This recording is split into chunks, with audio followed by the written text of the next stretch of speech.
자, 이번 이야기는 시청자 브레이크님께서 찾아오셨습니다. 브레이크님께서 오늘 들려주실 직업계단 바로 만나보도록 할게요. 여보세요. 네, 브레이크님 안녕하세요. 예. 네, 브레이크님 오늘 예. 들려주실 직업계담이 현재 택시기사를 하고 계세요. 예, 맞습니다. 오, 택시기사를 하시는데 겪은 또 섬뜩한 이야기가 있다고 하셨습니다. 네. 네, 알겠습니다. 그럼 도대체 어떤 이야기인지 바로 만나보도록 하겠습니다. 렛츠고! 비리십니다. 브레이크예요.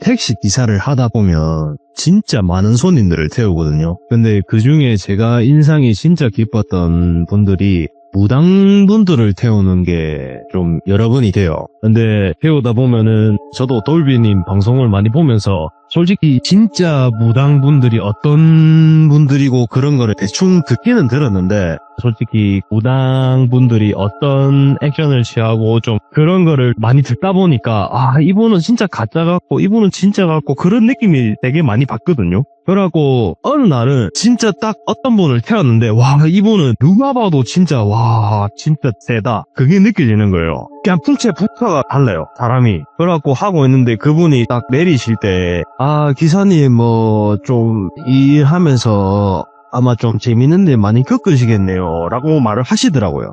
저는 솔직히 그때는 그거를 잘 못 알아들었거든요. 저는 근데 또 궁금한 그걸 못 참아하고 또 물어봤어요. 그 손님한테. 손님 그게 뭔 말입니까? 물어보니까 그냥 그거는 나중에 겪을 때 되면은 다 알게 될 거니까 걱정하지 말고 그냥 겪을 거니까 즐기면 된다 라고 말하고 내리시더라고요. 그게 애초 시작이고요. 제가 진짜 겪었던 일을 말씀드릴 건데 제가 부산에서 영업을 하다 보면 부산에서는 여름 같은 경우에는 솔직히 관광지니까 손님들이 되게 많아요. 되게 많은데 여름이 아니고 봄이나 가을이나 겨울 같은 경우는 손님들이 좀 특정 지역에만 좀 많거든요. 저녁에는. 그때가 아마 한 3월달인가 4월달이었어요. 되게 애매한 날짜였는데 그때 낮에 같은 경우는 광안리나 해운대나 이런데 손님이 많아가지고 낮에는 그렇게 손님을 태우다가 저녁은 웬만하면은 화면에 손님들이 되게 많아가지고 저녁을 손님 태우러 서면으로 넘어갔죠. 그때가 새벽 1시인가 2시쯤이었는데 딱 넘어갔는데 아이고 아니나 다를까 서면 갈까 그냥 부산택시가 전부 다 서면에 다 모였더라고. 그러면은 그때부터는 손님 태우려고 전쟁이거든요. 택시기사들끼리. 줄 서 있으시는 분들이 있고 아니면 골목골목에 손님 태우러 돌아다니는 택시들이 있는데 저는 좀 줄 서 있는 스타일이 아니라 좀 손님을 찾아다니는 스타일이라서 어떻게 보면은 부산분들은 아시겠지만은 서면 1번가 끝쪽에 보면 골목 모퉁이가 있어요. 모퉁이 쪽으로 다 붙으면서 가고 있었죠. 가고 있는데 모퉁이 끝쪽에 보니까 어떤 여성분 한 명이 손을 딱 들고 있더라고. 그래갖고 이거는 재수다. 이거는 내가 이 손님을 모셔야 된다라는 그거 하나에 손님 앞에 딱 가갖고 손님을 태워가지고 손님 어디로 가드릴까요? 여쭤보니까 손님이 양산으로 가달래요. 그 시간에 서면에서 양산까지 가면은 돈이 진짜 어마무시하거든요. 왜냐하면은 심야 할증에 시외 할증까지 합치면은 돈이 어마무시하니까 예 알겠습니다 하고 바로 출발했죠. 그래갖고 막 출발해서 가는 동안에 저는 차에서 음악을 틀고 운행을 하는데 솔직히 손님이 통화를 해도 길게 하든 짧게 하든 자기가 하는 그 내용이 있기 때문에 솔직히 저는 손님이 뒤에서 무슨 얘기를 하든 신경을 별로 안 써요. 그냥 음악에 신경을 쓰든 아니면 운전에 신경을 쓰든. 그래서 운행을 하면서 가고 있다가 5분 정도 지났나? 갑자기 뒤에서 그 여성분이 혼자 웃기 시작하는 거예요. 처음에는 그냥 좀 뭐라 해야 되지 친구랑 통화하면서 웃는 웃음소리라 해야 되나? 근데 그게 웃음소리가 점점 커지면서 한 10분 정도 그 웃음소리 듣다 보니까 저는 이 운전에 집중이 안 되고 오로지 그 신경이 뒷자리에 그 손님 그 소리가 전부 제 신경이 다 꼽히는 거예요. 내 뒷속에. 그래갖고 이거 뭔가 좀 잘못됐다 싶어갖고 제가 뒤로 쳐다보면서 손님 근데 뭐가 그렇게 재밌습니까? 하면서 쳐다보는데 손님이 그냥 웃지도 않고 아무 소리도 내지도 않고 그냥 창밖만 보면서 그냥 옆모습만 보여요. 그 옆모습이 여자분들 이렇게 머리카락 뒤로 이렇게 귀 뒤로 넘기면은 옆모습이 보이잖아요. 그 광대뼈가 올라가서 웃고 있는 그 모습을 보여주면서 창밖을 보고 있어요. 그냥 웃고 있는 거예요. 웃는 모습인데 소리는 안 나요. 그래서 그때부터 제가 좀 살짝 이게 좀 뭔가 잘못된 것 같은 느낌이 들었는데, 근데 그 손님이 양산을 가자고 말했었는데 양산 그 목적지가 어디였었냐면은 석계라는 동네를 가자고 했었어요. 그래서 제가 출발을 했었던 거고, 석계가 왜냐하면은 돈이 진짜 많이 들거든요, 거기가. 왜냐하면은 양산이 제일 끝자락이고 어떻게 보면 완전 손 쪽이에요, 완전. 근데 좀 이상하다고는 했지만 여기서 놀다가 가실 분도 있겠지라고 생각해서 태웠고요. 그래갖고 석계 쭉 가고 있는데 손님이 웃음소리는 계속 들려요. 근데 그게 시간이 지나면 지날수록 이 손님 웃음소리가 남자 웃음소리랑 여자 웃음소리랑 섞여서 나요. 그래서 그때부터는 진짜 이건 아닌데 라고 하지만은 솔직히 돈이 무섭잖아요. 내가 여기서 이분을 내려드리면 돈을 못 받고 내가 돌아가야 될 상황이니까 돈 무조건 받고 가자라는 생각이 무서워도 일단 무조건 못 먹어도 고 해가지고 출발해서 가고 있는데, 석계 거의 다 갈 때쯤에 그 손님한테 물어봤어요. 손님, 요 석계 거의 다 가는데 어디로 내려드릴까요? 그러니까 석계 공동묘지로 가달라고 하시는 거예요. 뭐야? 그러고 제가 이거 진짜 내가 가야 되나? 이거는 진짜 아닌 것 같은데. 근데 그 공동묘지가 거기가 어떤 곳이냐면은 진짜 그 공동묘지가 딱 입구 들어가서 바로 도착이 아니라 산길을 타고 올라가서 입구가 나오거든요. 한 2km 정도 올라가야지만. 그래서 거기는 진짜 아닌 것 같은데 라고 해도 돈의 무서움 때문에 알겠습니다, 가드릴게요 하면서 공동묘지 쪽 방향으로 가고 있는데, 그래도 혹시나 싶어서 제가 한번 물어봤어요.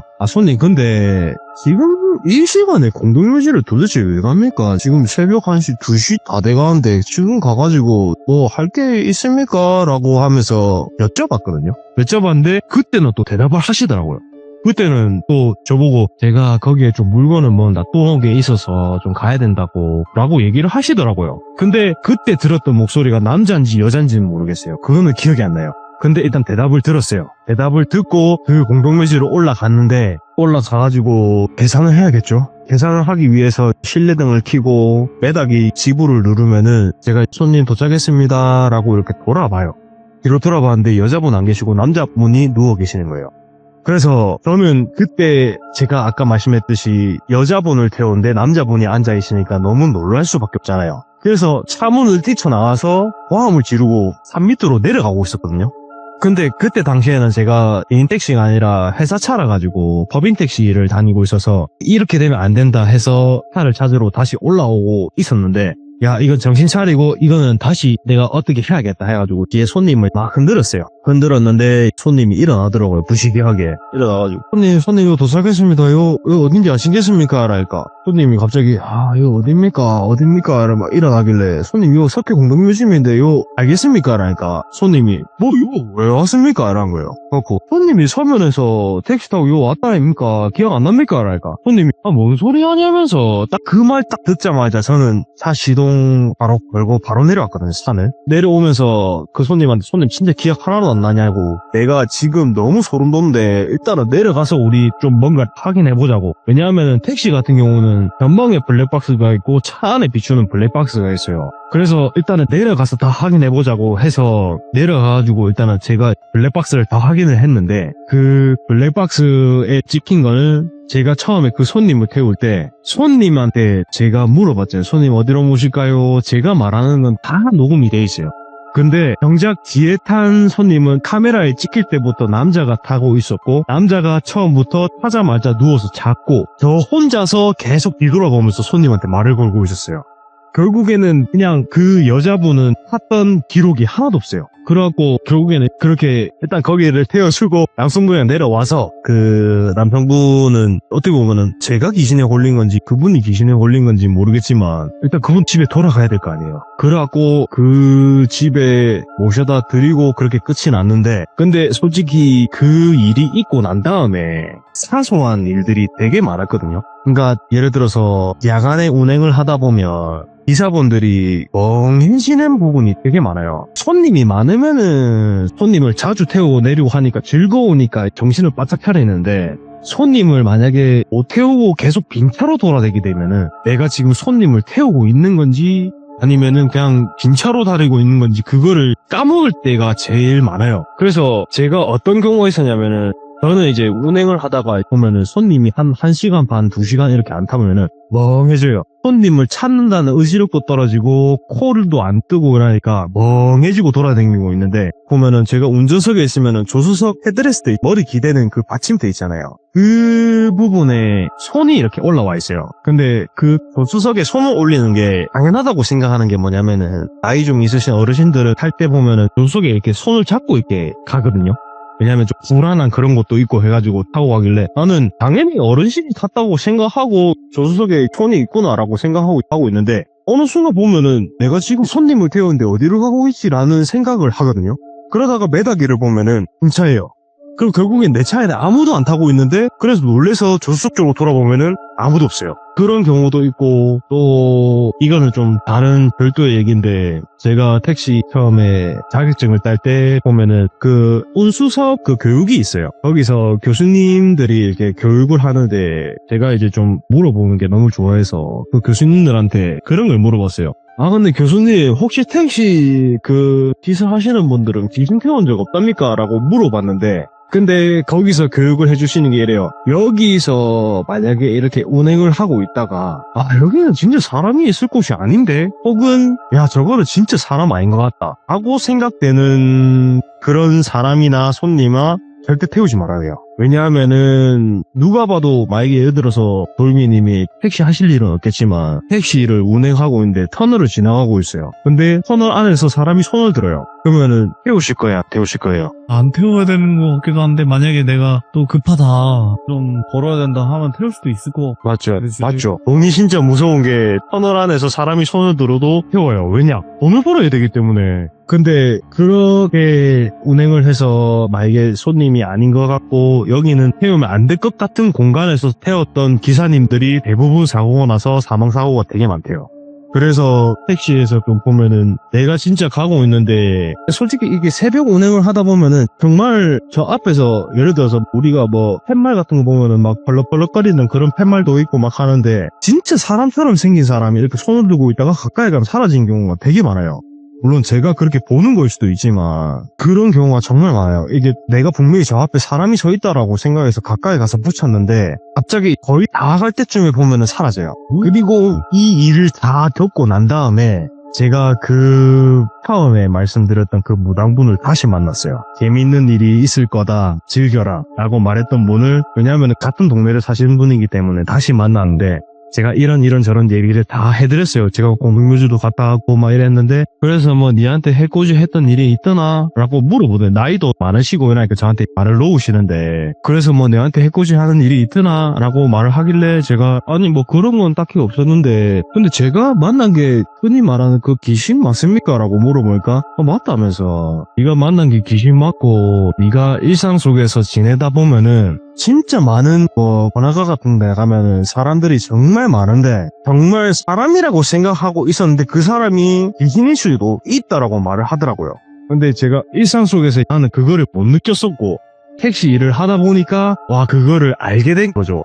그래서 짧은 얘기지만은 이까지입니다. 너무 무서운데요 이거? 근데 제가 지금 회사 택시를 한 지는 한 9개월밖에 안 됐고요. 개인 택시를 하고 있는데 앞으로도 제가 볼 때는 더 재밌는 일이 많을 것 같거든요. 야, 아니 그러면 브레이크님 궁금한 것 중에 하나가 이런 귀신을 목격하는 경우도 있겠지만 사람이 무서운 경우도 많잖아요. 사람이요? 택시 하다 보면 뭐 진상 말고도 있나요? 아, 있어요. 이게 그 사람이 무섭다는 게 솔직히 말해서 돌비미님이 말하는 거는 흉기를 들이대고 이런 사람이 아니잖아요. 맞죠? 뭐 그런 사람들 포함되지만 아닌 경우도 있겠죠. 예. 솔직히 말해서 저는 솔직히 흉기 들이대고 이런 사람은 아직 못 봤거든요. 네네. 근데 진짜 무서웠던 사람은 이중인격 가진 사람을 만난 적이 있어요. 이거는 그냥 되게 짧은 얘기인데 그러니까 어디서 어디까지 이동하는 거리 동안 자기 혼자서 화를 내면서 차를 그냥 다 부숴요. 막 그냥 화를 축지를 못해요.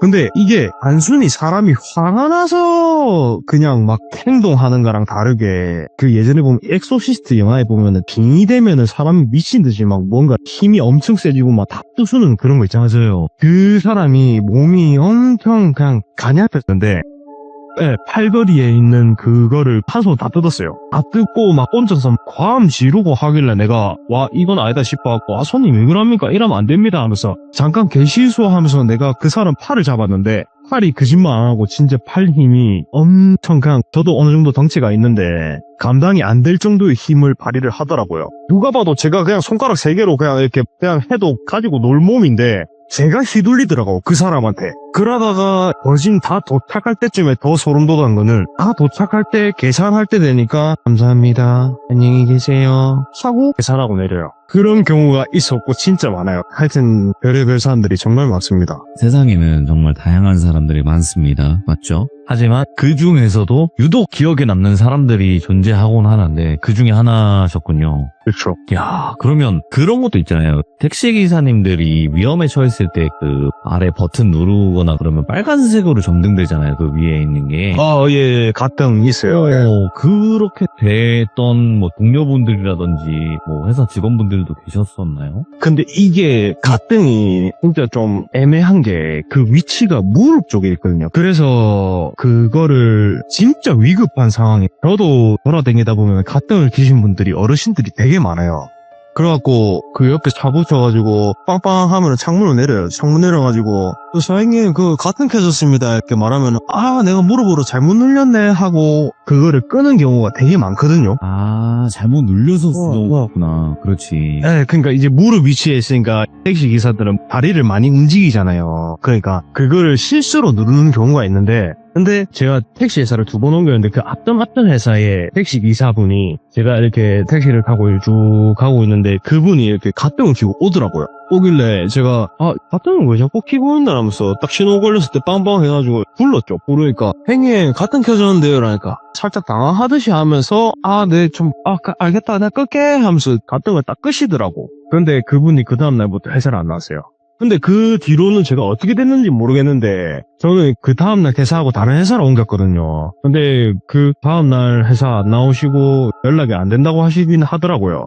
근데 그때 당황했던 모습을 제가 보기는 봤는데 그러니까 그게 좀 문제인 것 같아요. 제가 볼 때는. 아이고, 참. 뭐 세상에는 또 많은 범죄가 있고, 그 중에 택시 강도나 뭐 어떤 범죄가 있잖아요. 그런 뭐 잘못 눌리는 경우도 있고, 실제로 겪는 경우도 있고. 그러니까 그게 진짜 필요할 때 눌린 거면은 경찰이 따라붙고 이렇게 할 건데 요새는 실수로 누르는 게 너무 많으니까 경찰들도 웬만하면 지나가다가 무시하는 경우가 되게 많아요. 그러면 그 위치를 좀 바꾸긴 해야 되겠네요. 그 뭐 옆에 뭐 창문 여는데 버튼 하나를 만들든지.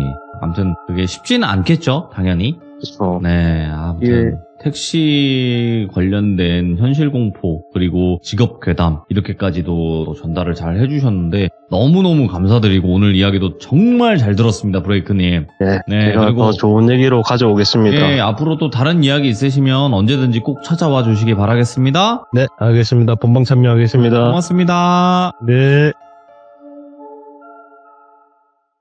자, 이번 이야기는 택시기사님이신 바로 브레이크님께서 찾아와 주셨습니다. 브레이크님께서 오늘 들려주실 이야기도 직업 괴담이 될 것 같아요. 바로 만나보도록 할게요.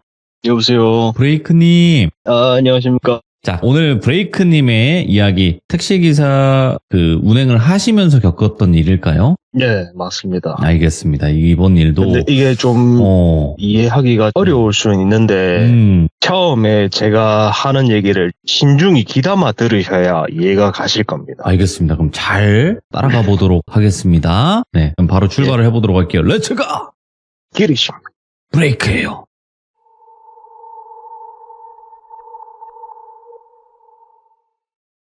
일단은 이게 택시 기사 일을 하다 보면 물론 콜을 받아서 손님을 태우거나 아니면은 길에 가다가 흔히 말해서 우리들은 그걸 길발이라고 해요. 길에 있는 손님들을 태우는 게. 근데 그런 경우가 아니라 다른 경우로 손님이랑 저랑 음악 취향이 비슷하다든가 아니면은 손님이 내 차가 진짜 마음에 든다거나 그러면은 손님이 저한테 번호를 물어봐요. 다음번에도 혹시 예약을 할 수 있냐 해가지고 그런 단골들이 좀 여러분이 계세요. 저 같은 경우는. 그래갖고 그 단골분 아는 분 중에 자주 이용하시는 분 지인인데 네. 저한테 연락이 오셔가지고 그분이 처음 연락 온 게 3월 30일이었어요. 2025년 3월 30일. 근데 연락이 왔는데 4월 3일 날 저녁 10시쯤에 예약을 하고 싶다. 그럼 어디로 가십니까? 목적지 말씀해 주시면 제가 예약을 잡아드리든가 할게요. 이랬는데 마산을 가신대요. 근데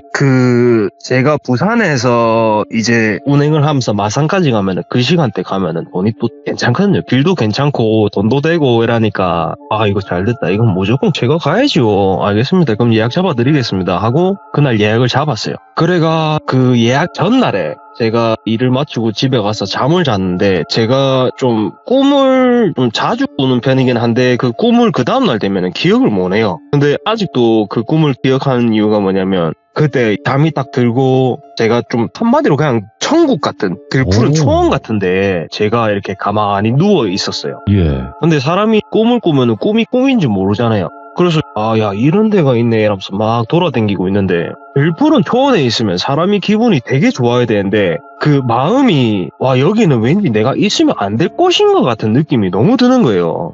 그 분위기도 너무 좋고 화창한 날씨고 진짜 좋은 동네인데 여기는 내가 있으면 안 될 것 같은 느낌이 드는데 중간중간에 사람들이 보이는데 그 사람이 사람 모양이 아니라 그냥 검은색 코난 알죠? 코난. 예. 코난의 범인 실루엣, 그 검은 색깔 실루엣이 한 4개, 5개 정도가 이렇게 왔다 갔다 돌아다녀요. 거기 들판을. 근데 뭐 내한테 해코지 하는 건 아닌데 그렇게 그 꿈을 꾸고 무슨 꿈이지라는 생각을 가지고 꿈을 깼는데 당일날 그 손님을 태우러 가야 되는 날이죠. 낮에는 제가 정상적으로 나와서 일을 하고 저녁에 그 손님을 태우러 가는데 보통 그렇게 예약콜이 있으면 좀 일찍 도착해서 제가 누워서 좀 쉬든가 아니면은 좀 내가 볼일을 보든가 그렇게 하는데 그날은 너무 피곤해서 좀 일찍 그 집 앞에 가서 차를 대놓고 좀 누워서 잤어요. 자고 있는데 갑자기 뒤에 뒷문이 똑똑똑똑 거리더라고요. 네? 그래갖고 손님 오셨구나 라고 딱 그렇죠. 태웠죠 그 손님을.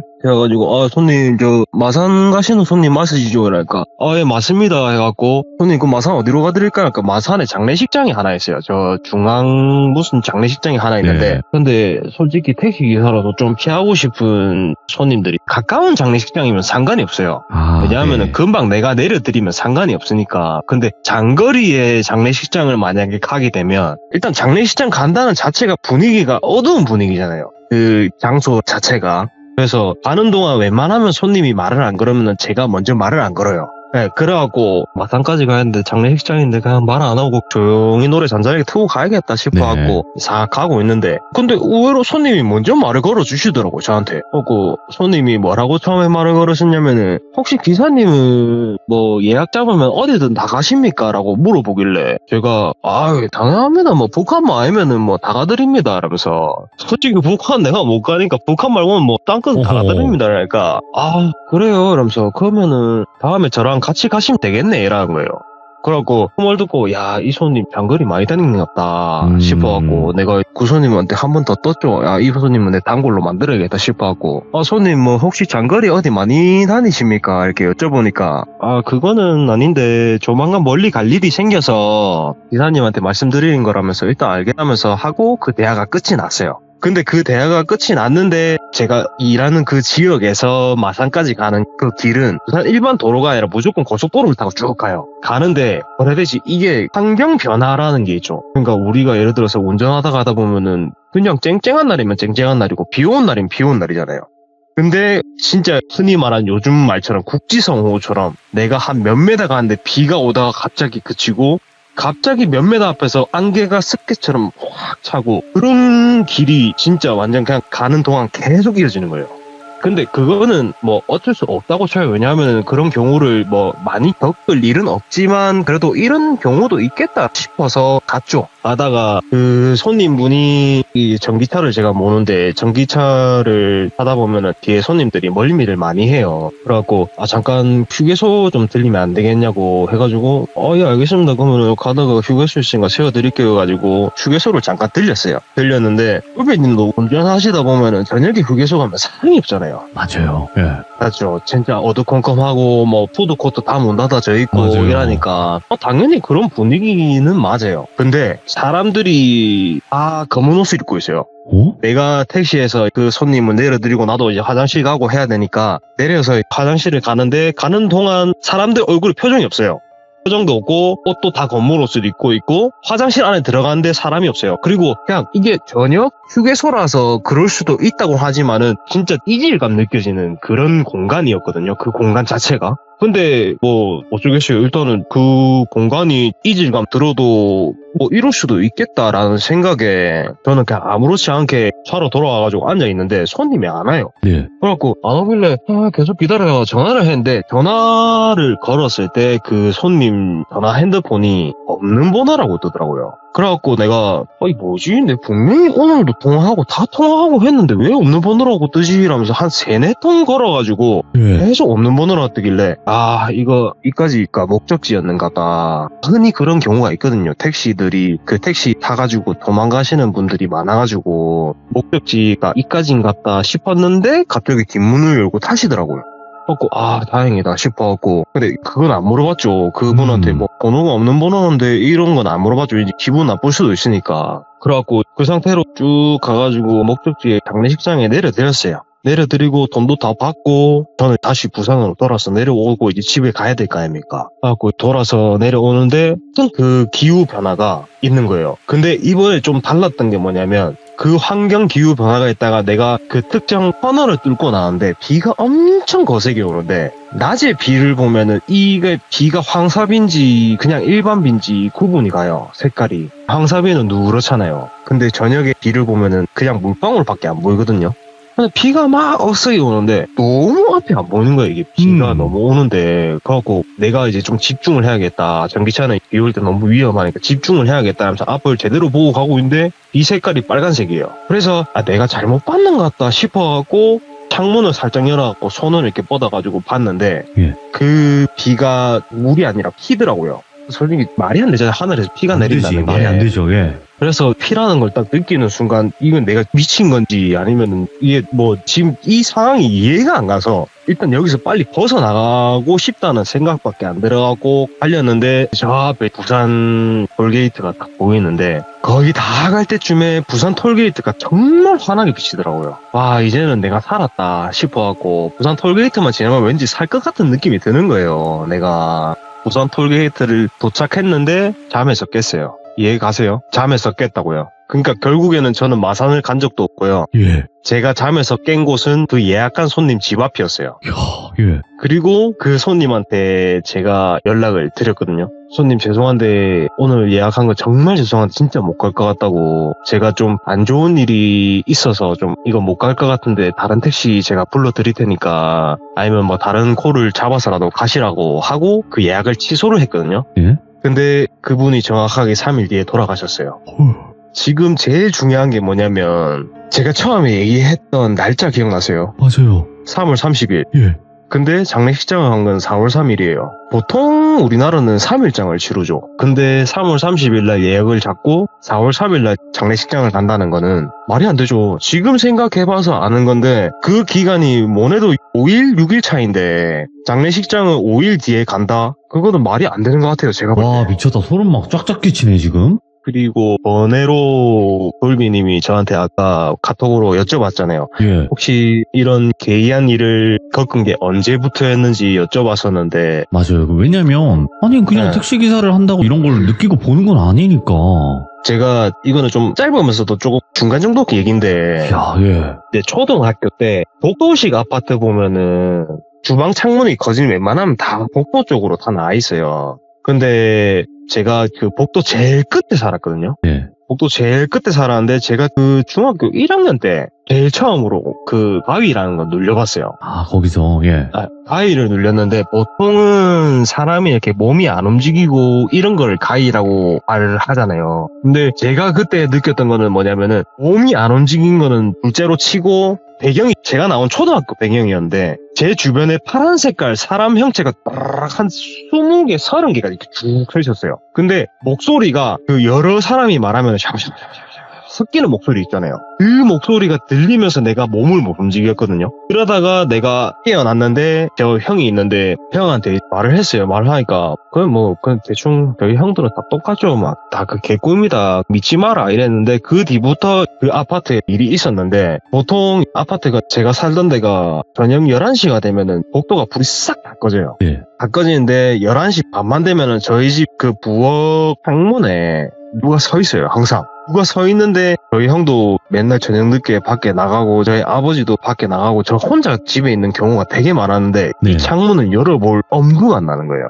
근데 그 부엌 창문이 그게 성인 남자의 한 어깨 정도 오는 높이의 창문이라면은 그 옆에 창문이 하나 더 있는데 그 옆에 창문이 컴퓨터방이랑 연결돼 있는 창문인데 거기는 사람 얼굴이 보이려면 뭐래도 키가 한 2m 50에서 3m는 돼야 돼요. 얼굴이 보이려면. 네. 근데 제가 어느 날 컴퓨터방에서 컴퓨터 영화 틀어놓고 잠이 들었었는데 이게 초등학교 때 보면은 이불 덮고 자다가 거들나면 무섭잖아요. 그럼요. 네, 괜히 뭔가 있을 것 같고 그래갖고 이 걷기 무서워가지고 슬금슬금 이렇게 하는데 위치 구조를 말해드리면은 제 발 쪽이 복도 창문이고 제 머리 위에 옷장 거울이 달려있어요. 그래서 처음에 이불을 살짝 걷으면서 거울을 먼저 봤어요. 복도에 혹시나 누가 내를 쳐다보고 있나 없나 싶어갖고 그래갖고 거울을 싹 봤는데 당연히 거울에 뭐 없죠. 네. 복도에 뭐가 없고 그래서 이거면 됐다 싶어갖고 이불을 싹 걷어내렸는데 복도에서 진짜 정확하게 어떤 한 여자가 진짜 딱 목 넘게 그냥 똑바로 창문에 서가지고 내를 쳐다보고 있었어요. 솔직히 그 말을 표현을 못하겠어요. 그냥 얼굴이 정말 시꺼먼데 눈, 코, 입이 다 보여요. 근데 그 귀족분들이 막 얘기하시는 분들 막 들어보면 눈이 그냥 아예 다 새까맣다. 그 다음에 뭐 눈이 점 하나 찍혀있다. 이렇게 돼 있었는데 그런 눈이 아니라 그냥 눈이 안 보여요. 그냥 눈이란 형체가 없고 그냥 눈, 코, 입, 이목구비는 똑같이 있는데 눈은 아예 보이질 않고요. 뭔가 마네킹이 까만 것처럼. 네. 오. 그래서 그거를 보고 제가 바로 기절을 했거든요. 기절을 하고 다음날 일어나가지고 솔직히 사람이 기억은 하잖아요. 그거를 암만 기절을 했다 해도. 그래서 꿈이거나 아니면 내가 악몽을 꿨나 싶어서 이렇게 복도를 나가면은 그 창문이 이렇게 보이잖아요. 근데 그 창문에 머리카락이 엉켜 있어요. 몇 개가. 그때 이후로 그 집을 팔고 바로 이사 갔습니다. 와. 그때가 제가 제일 처음 귀신을 봤던 그거고요. 이거는 거기에 머리카락이 있을 리가 거의 없잖아요. 그죠? 있으면 안 되죠. 그러니까. 왜 거기 높이가 머리카락이 없지? 3m인데. 섬뜩하네. 근데 그 집에서 얘기가 하나가 더 있긴 한데 네. 제가 초등학교 때 저희 형이 저랑 나이 차이가 조금 나요. 한 5살 차이인데 저희 형이 그때 고등학생이었죠. 그래서 그때 저희 부모님이 집에 잘 안 들어오시고 저희 형이랑 둘이서 좀 집에서 생활을 많이 했는데 저는 거실에서 자는 걸 되게 좋아해요. 왜냐면은 방에서 자면은 무서운 일이 너무 많이 생기니까. 그래서 거실에서 이제 TV 보면서 자는 걸 되게 좋아해서 TV 보면서 잠들었는데 제가 항상 잠에 깰 때는 TV가 꺼져 있어요. 꺼져 있는데 뒤로 돌아보니까 어떤 여자 한 분이 제 뒤에서 등을 돌리고 주무시더라고요. 오. 근데 당연히 의심할 건 저희 형밖에 없어요. 왜냐하면은 집에 여자를 데리고 올 사람이 저희 형밖에 없으니까. 그래서 처음에는 왜 데리고 왔는데 만나 내 옆에 지우노 이러면서 그래서 짜증내고 막 있었는데 네. 그 다음날이 또 되고 또 그 다음날 이틀째 지나는 날 거실에서 제가 TV를 보다가 잠들었는데 잠들고 딱 눈 떴을 땐 또 TV가 꺼져 있어요. 그리고 뒤로 돌아봤는데 그 여자분이 등을 돌리고 있는 게 아니라 시선이 천장을 향하고 있더라고요. 사람이 자고 있으면 눈을 감고 있겠죠, 당연히. 하고, 데리고 가고 또 재우는갑다 싶어갖고, 그 다음날 제가 형한테 물어봤어요. 형님, 여자친구나 여자를 데리고 왔으면은, 형이 옆에 재워야지. 왜 자꾸 내 옆에 재우냐면서, 막 그러니까 형이 갑자기 당황하면서, 니 정신 이상하냐면서, 예. 뭔 소리 하냐면서, 내가 집에 데리고 왔으면 내 옆에 재우지, 니 옆에 만나 재우냐면서, 막 그래 얘기를 하시는 거예요. 하고, 이거 아닌데 싶어갖고 내가 그걸 다 얘기를 했죠. 그러니까, 야, 니 그러지 말고 앞으로 니 방에 자라. 거실에서 자지 말고 니 방에 자라. 이래갖고 알겠다 싶어갖고 그 다음날 제가 제 방에서 잤죠. 그 다음날부터는. 네. 그래서 자는데 그날도 왠지 느낌이 정말 쎄한 거예요. 저는 항상 잘 때 보면은 옆으로 돌아서 자거든요. 그래갖고 느낌 진짜 쎄한데 이거 뒤돌아보면 왠지 뭔가 있을 것 같은 느낌이 들어 못 돌아보겠는 거예요. 근데 그게 내가 사람이 호기심이라는 게 돌아보고 싶게 만드는 그런 게 있잖아요. 암만 무서워도 왠지 확인해야 될 것 같고. 근데 그 마음을 딱 찰나에 드는 순간에 제 등을 손톱으로 누가 톡 쳐요. 그 알죠? 여자 네일 했을 때 그 손톱 뾰족한 걸로 정중앙에 콕콕 찌면 소름 끼치잖아요. 아우 소름 쏟아가지고 뭔데? 하면서 딱 돌아봤는데 그 여자랑 눈이 마주쳤거든요. 근데 그 여자분 눈은 진짜 새까맣고 흑색 구슬처럼 동그랬어요. 근데 입에서는 그런 주문 같은 거 있잖아요. 샤바샤바샤바 같은 막 그런 소리를 내한테 막 하거든요. 그때 거품 물고 기절을 하고 그 다음부터는 못 봤어요. 경험이 많으셨던 분이네. 이 얘기를 하다 보니까 생각나는 게 정말 많아가지고. 이야, 브레이크님의 직업 괴담과 그리고 또 개인적인 경험담까지 같이 한번 저희가 들어봤는데 너무너무 또 섬뜩한 이야기들을 들려주셔서 다시 한번 감사드리고 다음번에 또 다른 이야기 있으시면 꼭 찾아와 주시기 바라겠습니다. 감사합니다. 예, 본방으로 들어가겠습니다. 네. 자, 방금 브레이크님께서 이야기를 들려주셨고 이분이 첫 번째 해주신 이야기도 정말 섬뜩하고 무서웠거든요, 여러분들. 그래서 이분의 이야기가 올라오면 꼭꼭 들어보시고 그리고 또 댓글도 남겨주시면 감사하겠습니다. 감사합니다.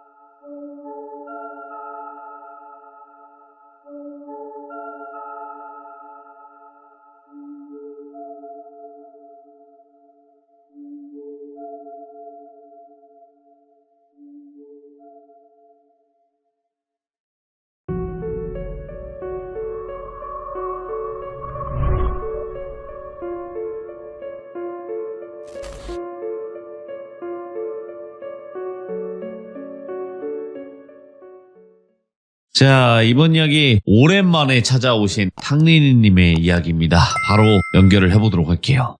네, 여보세요? 반갑습니다, 탕리니님. 오늘 탕리니님과 한 3시간 정도 토킹을 하고 싶지만 네. 너무 바쁘신 와중이니까 바로 한번 오늘의 이야기 들어보는 시간을 가져보도록 하겠습니다. 렛츠고! 길이십니다. 리디에요.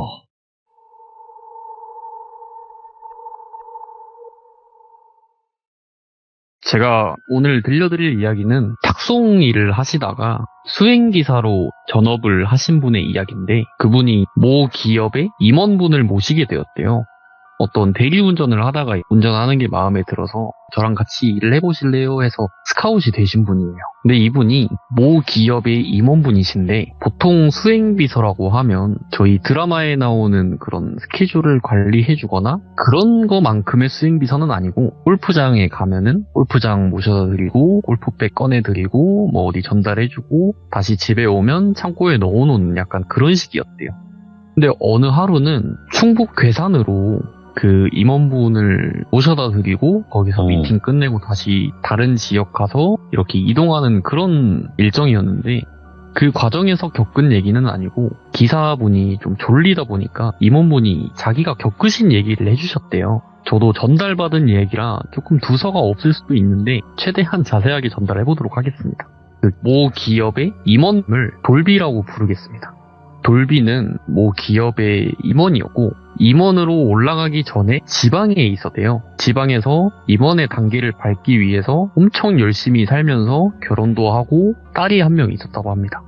근데 이제 이 임원분이 임원이 되기 시작하면서 서울로 올라오게 돼요. 회사에서 사택도 구해주었고 사택은 한남동에 위치한 되게 괜찮은 집이었대요. 뭐 앞에 조그만한 정원도 있었고 단독주택 같은 느낌이었는데 그 집이 부동산에 나오고 7개월 동안 공실이었대요. 네. 사실 이 집에 대한 집주인은 따로 있었는데 회사 사측에서 들어가면서 이 집에 대해서 궁금한 점이 있거나 집을 어떤 수리를 해야 되는 과정이 있다면 먼저 수리를 하고 사측에 청구를 하여라. 이런 조건이 있었대요. 임원이 되고 나서 이 회사 생활을 하는 최소한 2년 정도는 거주를 해야 한다. 이 집에서 본인이 다니고 있는 회사가 거리가 멀어지더라도 이 집은 무조건 계약 기간이 2년이 되어야 된다. 이런 조건이 있었대요. 근데 사실 돌비 입장에서는 굉장히 좋았죠. 내가 임원이 되니까 차도 주고 집도 주고 이런 혜택이 있구나. 나 정말 열심히 살았다. 이렇게 해서 돌비의 아내와 함께 그 한남동에 있는 저택으로 들어가게 됩니다. 그때는 딸이 되게 어렸대요. 어렸고 그 해당 일자의 배경도 굉장히 오래 전의 이야기였대요. 예. 근데 그 집에서 뜻밖의 일들이 조금씩 일어나기 시작했어요. 예?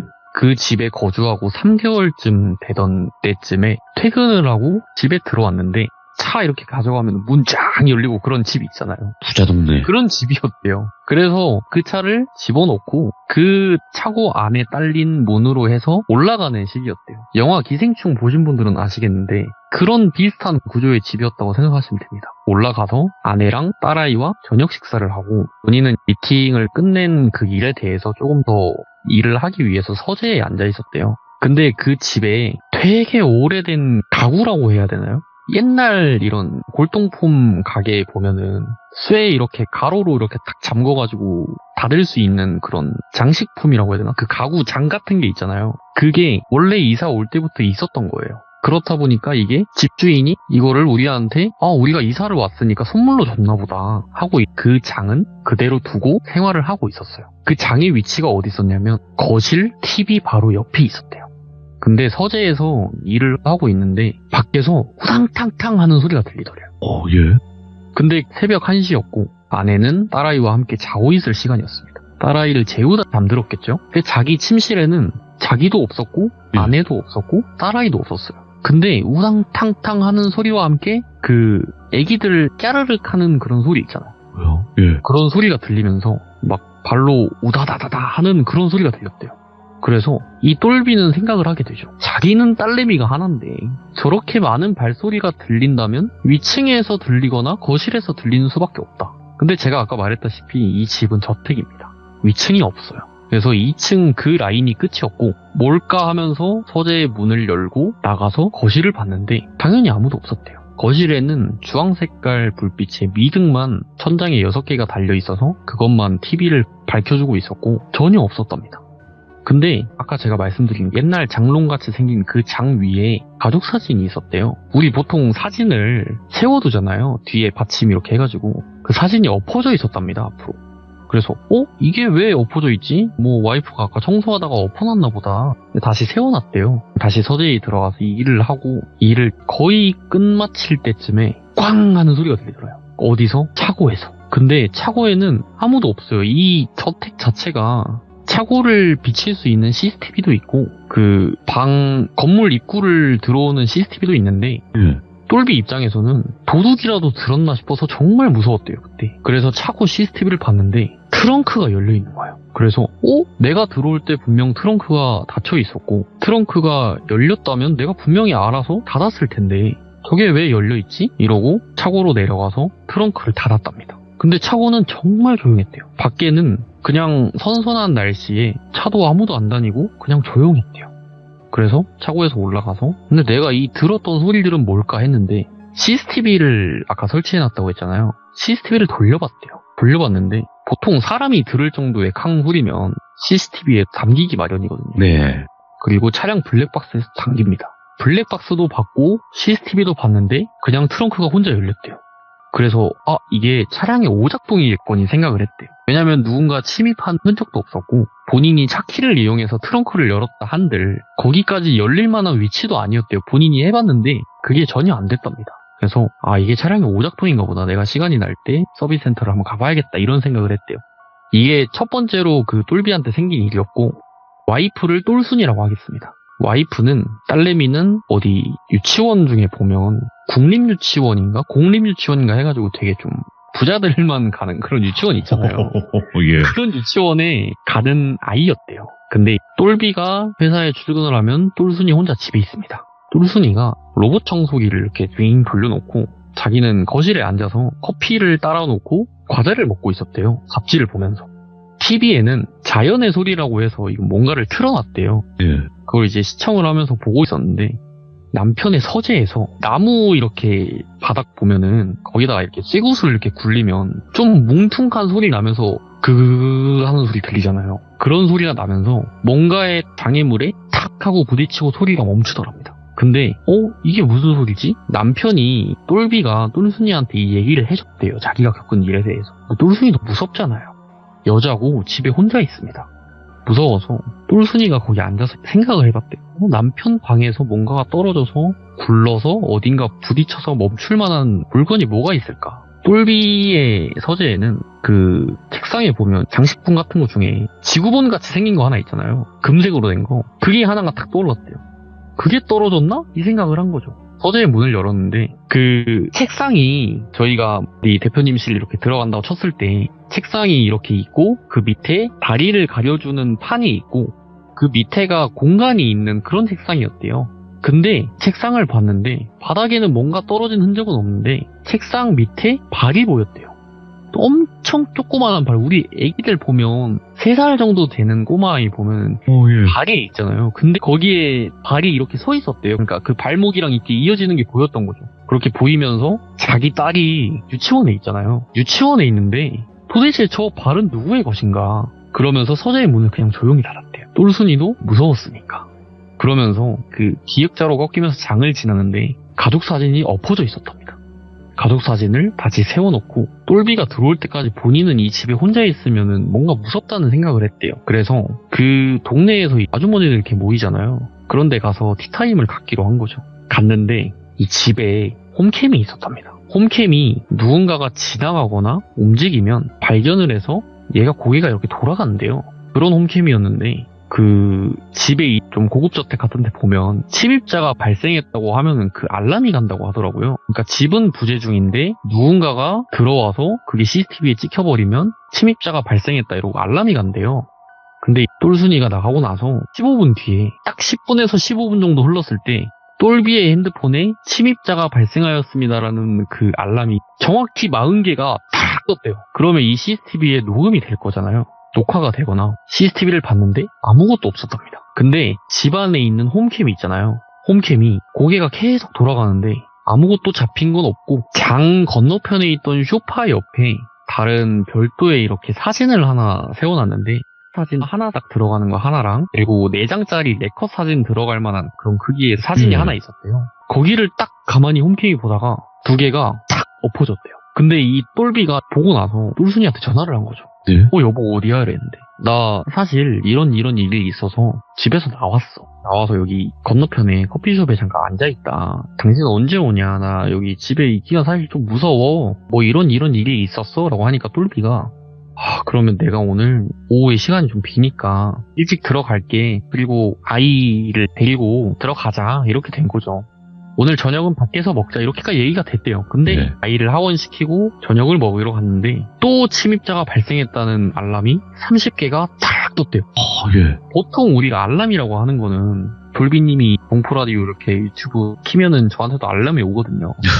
예. 뭐 생방송이 시작됐다고. 중요한 하나만 알람이지. 이렇게 뜨잖아요. 예. 하나는 뜨는데 그 알람은 정말 그 읽지 않은 알람 30개 탁 뜨는 거예요.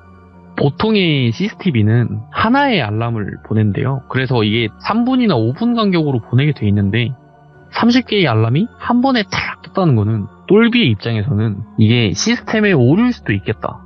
근데 또 반면 생각해보면 액자가 엎어진 걸 본인이 두 눈으로 도렇게 봤잖아. 이게 정말 무서운 거예요. 이게 정말 내가 너무 피곤해서 본 건지 너무 피곤해서 봤다기에는 너무 생생했대요. 액자가 엎어지는 게 보일 정도로 홈캠이 정확히 찍고 있었던 거죠. 근데 이 아이의 이름을 은영이로 하겠습니다. 아이한테 생긴 일인데 은영이가 영어 듣기라고 하죠. 그런 게 있어서 어떤 동영상을 보면서 영어를 이렇게 듣고 있었대요. 헤드셋을 끼고. 근데 그때가 서재에서 반대편에 있는 곳이었고 거기서 영상을 보고 있는데 영상을 틀고 보다가 깍 하는 소리가 들렸대요. 그 헤드셋에서. 은영이가 정말 놀라서 헤드셋을 던졌대요. 바로 똘순이한테 달려가서 엄마 나 이런 게 막 들렸다 이랬는데 이 집안이 기독교 집안이에요. 똘비와 똘순이는 엄청 절실하진 않은데 그냥 믿는 정도의 그런 집안이었던 거죠. 똘순이가 은영이를 달랜다고 와 하느님이 은영이 공부 열심히 해서 메시지를 보내줬나 보다 뭐 이렇게 둘러댄 거죠. 근데 은영이가 그날 밤에 잠을 자는데 똘순이가 옆에서 재워주고 똘순이가 똘비 방으로 갔나 봐요. 그 잠깐의 30분 사이에 일어난 일인데 똘순이가 은영이를 재워놓고 똘순이가 똘비의 서재로 가서 오늘 일어난 일에 대해서 얘기를 하고 있었는데 은영이가 캬악 하는 소리가 들리더래요. 근데 방에 딱 들어가니까 은영이가 이불을 다 뒤집어 쓰고 바들바들 떨고 있었던 거예요. 똘순이는 당연히 놀라죠. 자기 딸내미가 자다가 바들바들 떨고 있는데 그래서 가서 이불 딱 내리고 막 끌어안고 왜 그래 하는데 은영이가 막 저기 문 가리키면서 문에 뭐 있잖아 이랬대요. 근데 똘비가 방 불을 켰을 때는 아무것도 없었대요. 근데 이 집에 그 장 말고 집주인이 두고 간 물건이 하나 더 있었어요. 은영이의 방 문 뒤에 보면 유리는 아닌데 플라스틱 이런 거 줄 몇 개 달아놓고 행운의 상징 이러면서 달아놓는 거 있잖아요. 그런 게 있었는데 그거는 약간 동세계 느낌의 엽전 같은 걸 여러 개 매달아놓은 그런 느낌이었대요. 근데 이 집주인이 남기고 왔다는 그 이유 하나만으로 그거를 은영이 방 문 뒤에다 걸어놓은 거예요. 처음에는 그게 뭔지 몰랐고 그냥 두고 왔으니까 우리를 위해 선물을 해준 것 이렇게 해서 걸어뒀던 거죠. 근데 똘비가 똘순이랑 은영이를 달래주고 은영이를 다시 재웠대요. 그날은 아무 일이 없었는데 그 다음 날에 똘순이가 집에 혼자 있는데 역시나 당연히 뭐 이렇게 등교시키고 똘비 회사 가고 혼자 있는데 부엌에서 그 천장에 보면 식탁을 바라보게 전등이 3개가 달려 있었대요. 근데 3개 중에 가운데가 다 꺼졌대요. 다 꺼지고 첫 번째 불이 꺼지면서 두 번째 불이 깜빡깜빡깜빡 하기 시작한 거예요. 똘순이가 자기가 이사 오고 난 뒤에 그 불을 간 적이 없으니까 전등이 나갔나 보다. 남편한테 얘기해서 전등을 갈자고 해야겠다 이 생각을 하고 있는데 거실에 이렇게 소파에 앉아 있잖아요. 건너편이 TV였고 그 오른쪽이 장이었대요. 똘순이가 TV를 보고 있는데 장에 있는 액자가 앞으로 탁 쓰러지더랍니다. 그래서 뛰쳐나갔대요. 그냥 집을. 뛰쳐나가고 은영이가 있는 유치원에 가서 은영이를 하교시켜서 친정으로 가게 됩니다. 똘비는 그 얘기를 회의를 끝내고 나서 똘순이의 장문의 카톡과 함께 알게 돼요. 나 이 집에 정말 못 있겠다. 우리가 보지 않을 때 이런 일들이 일어난 거는 내가 그것까지는 조금 사실 무섭긴 한데 방금 있었던 일은 정말 생생하게 느꼈는데 나 정말 무섭다. 정말 무서워서 나 이 집에 못 있겠다. 그래서 나 당신이 퇴근하고 친정으로 와도 되는데 집에는 안 가고 싶다. 그래서 똘비가 알겠다. 그럼 내가 퇴근하고 친정으로 가겠다. 친정에 가서 어머님 아버님 말씀드리고 우리 어떻게 할지 다시 생각을 해보자. 그래서 퇴근을 하려고 하는데 보통 지하주차장에서 자기 차를 이렇게 끌고 나오잖아요. 자기 차에 딱 탔는데 미팅을 하던 와중에 진동으로 해놔서 알람이 울리기 시작했대요. 갑자기 띵띵띵띵띵띵띵띵띵띵띵띵 하면서 핸드폰을 봤는데 집에 뭔가가 발견됐다는 그런 메시지가 딱 뜨는 거예요. 당연히 똘비는 무서웠대요. 지하주차장에는 차들이 엄청 많았고 차 안에 본인 혼자 있는데도 정말 무서웠대요. 핸드폰을 열어서 홈캠부터 봤대요. 집에 불을 다 끄고 나왔대요. 근데 홈캠이 고개를 돌리면 좌측에 고개를 돌리면 식탁에 있는 전등이 보이고 우측을 돌리면 소파를 이렇게 싹 가리키면서 그 정원이 보이게 된대요. 기생충 영화 보시면 거실에서 정원이 보이는 그런 느낌이었대요. 홈캠이 이렇게 싹 그렇게 보고 있는데 홈캠을 딱 키니까 홈캠이 돌아갈 수 있는 방향이 정해져 있잖아요. 근데 식탁을 보고 있었대요. 홈캠이. 식탁을 보고 있는데 전등이 미친 듯이 깜빡깜빡 하고 있었답니다. 그리고 홈캠이 고개를 돌리면서 소파 옆에 있는 액자를 보게 됐대요. 지나치면서 액자가 넘어지고 소파 앞에 탁자에 있는 휴지가 그냥 우리가 이렇게 손으로 싹 떨어뜨려서 바닥에 떨어지는 것처럼 떨어졌대요. 그리고 홈캠이 그대로 정원을 향해서 딱 돌아가는데 정원에 자기 딸이랑 비슷한 아이가 한 명 서 있었대요. 근데 그 아이의 모습은 파란 색깔 잠옷이라고 해야 되나요? 저희 기린 이런 거 막 그려져 있는 파란 색깔 잠옷을 입고 얼굴은 안 보였는데 왼쪽 팔이 없었답니다. 왼쪽 팔이 없고 다리가 보이고 발이 보였는데 신발을 안 신고 있었대요. 그러고 홈캠을 계속 보고 있는데 홈캠을 조정을 할 수가 있잖아요. 아무것도 안 건드리고 있는데 홈캠이 식탁을 팍 바라보더래요. 팍 바라봤는데 전등이 깜빡이던 게 멈추고 거실 소파 옆에 액자 옆에는 복도였대요. 신발장과 이어지는 복도. 근데 신발장에서 복도를 지나서 거실로 오면 위에 등이 켜집니다. 등이 탁탁탁탁 켜지면서 어떤 아이같이 생긴 사람들이 복도를 이렇게 막 뛰어갔대요. 똘비는 그 장면을 보고 정말 무서웠대요. 이 장면을 직접 두 눈으로, 물론 카메라지만 정말 무서웠대요. 그 장면을 보고 바로 차를 끌고 친정으로 가게 됩니다. 본인이 있었던 일을 친정 부모님과 똘순이에게 그대로 얘기를 해줘요. 불과 1시간 전이다. 이런 일이 있었고 난 우리 집에서 3개월 동안 아무 일 없었다가 갑자기 이런 일이 생기는 건 뭔가 있는 것 같다. 뭐가 문제일까? 라고 했는데 똘비의 집안은 기독교라고 했잖아요. 근데 똘비의 할머니는 무당을 더 믿는 분이셨던 거예요.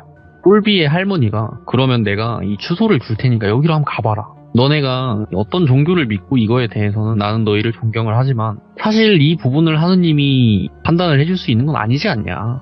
그렇다고 목사님을 부를 수도 없는 거고. 그러니까 이 주소로 적힌 대로 가봐라. 똘순이는 가기 싫었대요. 무섭죠, 사실. 본인이 이 집에 대해서 얘기를 듣게 되면 더 이상 그 집에 살 수 없는 느낌이 들었대요.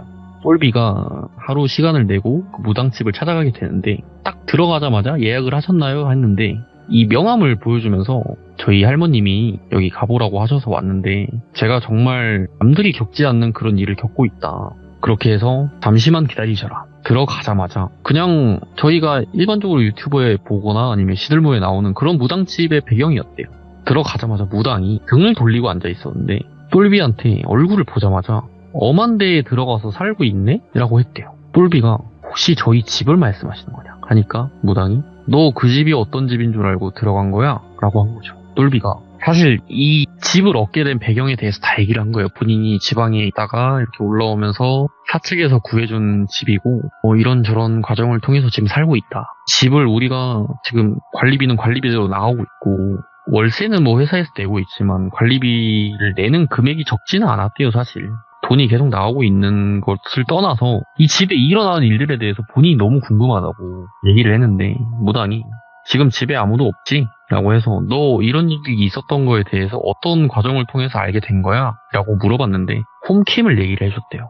홈캠은 원래 있던 거냐 했는데 아니다. 이 집에 들어오면서 필수적으로 가입을 했어야 되는 어떤 상품이라고 해야 되나요? 그런 게 있었대요. 조건이었죠. 조건이 있어서 사측을 통해서 가입을 한 거고 거실을 밝히고 있고 나머지 CCTV 2대는 한 대는 정원, 한 대는 차고를 보고 있다. 얘기를 해준 거예요. 근데 무당이 가만히 생각을 하던 방울을 흔들었대요. 똘비는 이 무당에 대해서 사실 믿지는 않았대요. 네, 이 본인의 상황을 해소를 해야 되니까 찾아간 거죠. 방울을 흔들면서 너 차 들고 왔냐? 나 좀 그 집에 데려가줘라.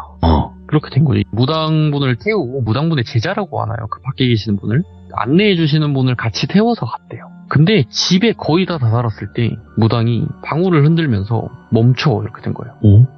야, 여기서 너희 집까지 얼마나 떨어져 있어? 한 내비상으로는 300m 정도 나왔대요. 300m 정도 떨어져 있습니다. 그러니까. 야, 여기서부터 기운이 안 좋으면 뭔가 안 좋은 건데? 뭔가 좀 이상한데 많이? 그 똘비가 있는 집에 300m 그 사이에는 총 집이 8가구 정도 있었대요. 근데 거기서 빈 집이 1가구가 있었어요. 그 집의 이야기는 제가 나중에 해드릴 거고 일단 계속 직진해서 집으로 가. 너 차 어디다 세우냐? 그러니까 차고에 세웁니다. 그대로 너가 원래 하던 그대로 집에 가. 나는 그 뒤를 따라갈게. 라고 해서 갔는데 방울을 흔들면서 계단을 통해서 거실로 올라갔는데 똘비의 등을 팍 치더래요. 야, 너 저게 뭐라고 이거를 여기다 갖다 놓은 거야? 이렇게 얘기를 한 거죠. 무당이 말한 저거는 그 옛날 장 있잖아요. 거실에 있는 거. 그 장을 거기다 둔 거였어요. 똘비가 이게 집주인이 저희가 들어온다고 선물로 줬던 건지 아니면 원래 있었던 거다. 버리기는 좀 그래서 놔뒀다. 너 근데 이 집에 들어오고 나서부터 바로 그랬어? 그러니까 아니다. 3개월 정도 지나고 나서 갑자기 이런 일이 생기기 시작했다. 너 저기 잠깐 거실에 앉아봐. 소파에 앉아봐. 이렇게 앉았는데 무당이 부채를 이렇게 흔들더래요. 부채를 이렇게 흔들면서 자기한테 이렇게 하고 있는데 눈을 이렇게 싹 뜨면서 흰자가 살짝 보이게 뜨면서 와, 어린이 기가 너무 세네. 근데 똘비가 우물쭈물하고 있으니까 무당이 그랬대요. 야, 너 저거 장 말고 하나 더 있지 않아? 뭐야? 뭐가 하나 더 있는데? 똘비가 그때 생각난 거예요. 은영이 방에 있던 그 엽전 뭉탱이 같이 생긴 거. 그래서 그거 가져올까요? 그러니까 무당이 일단 갖고 와봐. 갖고 와서 소파 앞에다 놔뒀대요. 무당이 이런 험한 거를 집안에 두니까 야, 이 집안이 제대로 굴러가게 하겠니? 너는 돈이 다야? 이런 게 있다고 해서 이거를 어떻게 그냥 두냐? 당장 갖다 버려야 되는 거 아니었냐? 지금 갖다 버리기에는 너무 늦었어. 근데 무당이 가만히 얘기하다가 목소리가 살짝 바뀌는 시점이 있었대요. 약간 어린 아이의 목소리를 바뀌면서 근데 저 안에 뭐가 있는지 궁금하지 않아? 라고 했대요. 이 장이 가로로 잠겨지는 장이라고 했잖아요. 똘비는 정말 신기하게 그 장을 열어본 적이 한 번도 없어요. 그냥 있는 장식품이다. 장식품인데 좀 큰 장이다. 열어봐야지 하다가 묵혀두고 있었던 거죠. 저 장 안에 뭐가 있는지 궁금하지 않아? 똘비한테 열어봐. 열어보라니까! 이렇게 얘기한 거예요. 그 옆에 있는 제자분이 손 가리키면서 열어보시면 될 것 같다. 신경 쓰지 말고 그냥 열어보셔라. 했는데 열어보니까 그 똘비가 친정집에 가기 전에 봤던 아이의 복장 기억하시나요? 파란색의 기린 모양? 그 기린 옷이 그대로 있었대요. 신발이 한 켤레는 있는데 한 켤레가 없었대요. 그래서 그걸 들고 무당 앞에 갖다 놓으니까 무당이 이게 뭐라고 이거를 한 번도 안 열어봤을까. 똘비의 머리를 치면서 정말 둔하다 너는. 너 이게 안 궁금하냐? 너 일반적인 사람이면 궁금해가지고 나 진짜 뭐 저거 톱질까지 해서라도 열어봤을 것 같은데. 네, 무당이 아무 말 안 하고 이거 다 들고 나 다시 저기 데려다줘. 이렇게 한 거예요. 무당이 그걸 들고 간 거죠. 똘비가 도착하고 나서 저 장은 어떻게 할까요? 그러니까 저 장은 내가 뭔가를 부적 같은 걸 써줄 테니까 안에다가 집어넣고 태워라 해서 된 거지. 근데 은영의 방에 있던 그 엽전 같은 몽탱이 있잖아요. 그것도 같이 태우라고 한 거예요. 그래서 그 사람을 불러서 장이랑 엽전 몽탱이 같은 걸 들고 나가서 소각장에 가서 태웁니다. 근데 그러고 2달 정도 정확히 지났는데 모르는 번호로 전화가 오더래요. 네 여보세요 이러고 받았는데 장 어땠어? 이러는 거래요 갑자기. 정말 어떤 여자가 엄청 서글프게 꺽꺽거리면서 장 어딨냐고. 그거 장 어딨어? 이런 거예요. 똘비가 누구세요? 그러니까 나 거기 집주인이라고. 내가 당신들한테 준 선물 장 어딨어? 빨리 말해! 이렇게 한 거예요. 똘비가 화가 났대요. 갑자기 화가 나면서 나 그것 때문에 우리 가족 뭐 잃을 뻔까지는 아니지만 정말 무서운 경험이 있어서 내 주변에서 잘 아는 사람이 무당집 가보라고 해서 갔다가 그거 태웠다. 집주인이 태웠다고? 이렇게 된 거예요. 이 얘기의 전말이 나오는데 이 처음에 있었던 그 집 있잖아요. 무당이 집을 300m 남기고 들어가기 전에 정말 안 좋다고 한 그 집이랑 똘비가 들어가 있는 그 집 있잖아요.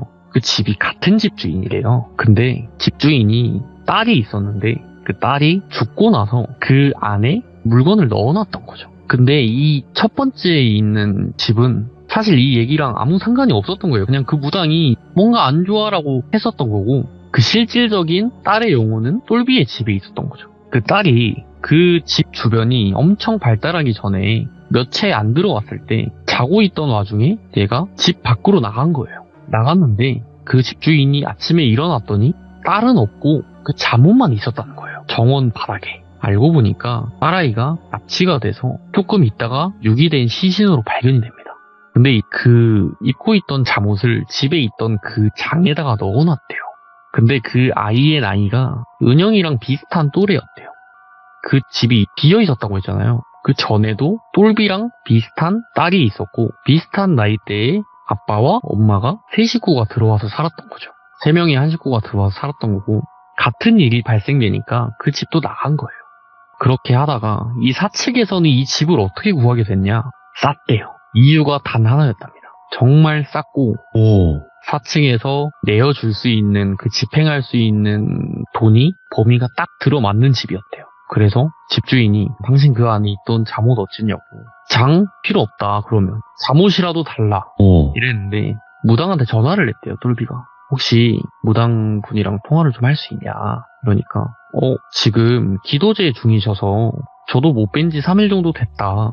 아마 오늘 돌아오실 날인데 보게 된다면 연락을 드리라고 하겠다 했는데 그날 밤에 무당이 똘비를 불렀대요. 그 무당집으로 갔는데 잠옷을 보여주면서 이거 찾는 사람이 분명히 있을 텐데 이렇게 한 거예요. 똘비가 정말 놀랬대요. 이 얘기를 해준 적도 없는데 어떻게 알았지? 이 생각을 하면서 맞다. 사실 집주인이 연락이 와서 이런 일이 있었고 이 잠옷의 행방을 물어봤었다. 갖다 줘. 근데 얘기는 좋은데 올려보냈어 라고 했대요. 똘비는 딸에 대한 이 얘기를 무당에게 하지도 않았고 잠옷을 누군가 찾는다는 얘기도 하지도 않았대요. 근데 똘비 입장에선 정말 신기한 거죠. 무당이 다 알고 있으니까.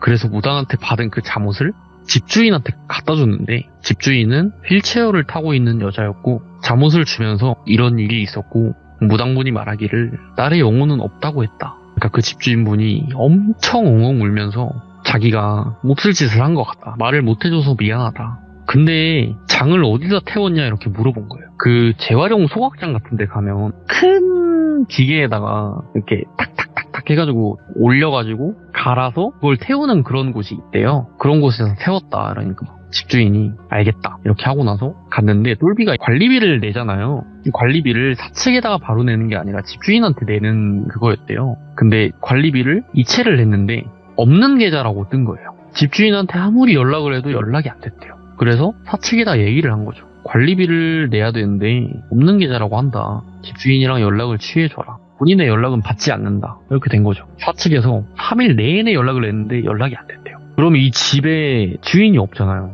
사측에서는 이게 조금 찝찝한 과정에 휘말릴 수도 있으니까 우리는 옮기자. 네. 이렇게 해서 옮겼대요. 그러고 끝이 나는 줄 알았는데 옮긴 집은 한남동이 아니라 조금 멀어져 있는 그런 곳이었대요. 거기도 똑같이 차고가 있고 저택이었는데 거기는 금액이 정말 비쌌답니다. 사측에서 관리비를 얘기했는데도 기존에 살던 집보다 3배 정도 됐었대요. 그래서 내가 있던 곳이 정말 싼 집이었구나. 그래서 거기가 쌌구나 생각을 하고 자야겠다 하고 잤는데 꿈에서 휠체어를 탄 어떤 여자가 어떤 조그만한 아기를 끌어안고 그 똘비가 서 있었는데 똘비를 쳐다보고 있었대요. 근데 똘비가 그때 생각을 했대요. 꿈에서 생각을 했다는 건지 깨서 생각을 했다는 건지 모르겠는데 집주인이랑 딸이겠구나 이 생각을 했는데 딸내미가 뭐라고 했대요. 자꾸 뭐라고 하면서 손짓을 했는데 마지막에 들었던 얘기 하나는 기억난대요. 고맙습니다. 그러고 깼대요. 그러고 나서 집주인의 행방도 당연히 찾아봤겠죠. 전혀 찾을 수가 없었대요. 그 집에 대한 이야기도 부동산 업자도 몰랐대요. 그리고 그 꿈을 꾸고 난 뒤로 그러고 그냥 아무 일이 없었다는 거예요. 이 이야기가 이렇게 끝인데 저한테 얘기를 해주신 기사님이 그러면은 아직도 그 은영이와 뭐 이렇게 다 잘 지내는 거냐 그러니까 아무 일도 없기는 한데 은영이가 그 일이 일어나고 이사를 하고 난 뒤에 일주일 동안 거실에서 서 있었다는 거예요. 왜 그런지는 모르겠대요. 아직도 그 이유는 모르겠는데 뭔가 그리워하는 눈빛으로 서 있었대요. 거실에서. 근데 제가 생각하기에는 그 기사님도 생각을 했다는데 은영이는 그 딸아이를 봤을 것 같아요. 네. 그랬을 것 같아요, 왠지. 그래서 은영이 입장에서는 걔가 좀 그리워서 쳐다봤나라는 생각을 했었거든요. 제 얘기는 끝입니다, 이게. 야, 탕리님께서 오늘 들려주신 이야기가 또 지금 어디서 들려주신 거죠, 이게? 지금 졸음심장이 있어요. 그래서 더 무서운 것 같아. 졸음쉼터에서 지금 네. 이 이야기를 라이브로 듣고 계신 분들도 계실 거예요, 아마. 네네. 분명히 있을 거라 봅니다. 네. 조심히 이제 안전 운전해서 가시는 길 잘 도착하시길 바라겠고, 오늘 해주신 이야기도 너무너무 잘 들었습니다. 탕리님. 네, 감사합니다. 네, 감사합니다. 정말 말씀 잘 하시는 분이에요. 왜냐면 직업에 관련된 그런 이야기들도 많이 들려주시는 분이거든요, 여러분들. 그래서 탕리니님의 이야기도 업로드가 되면 큰 응원해주시고 댓글 남겨주시면 너무 감사하겠고, 여러분들께서도 혹시나 내 직업에서 겪은 직업괴담이 있으시면 언제든지 제보해주시면 좋을 것 같습니다. 감사합니다.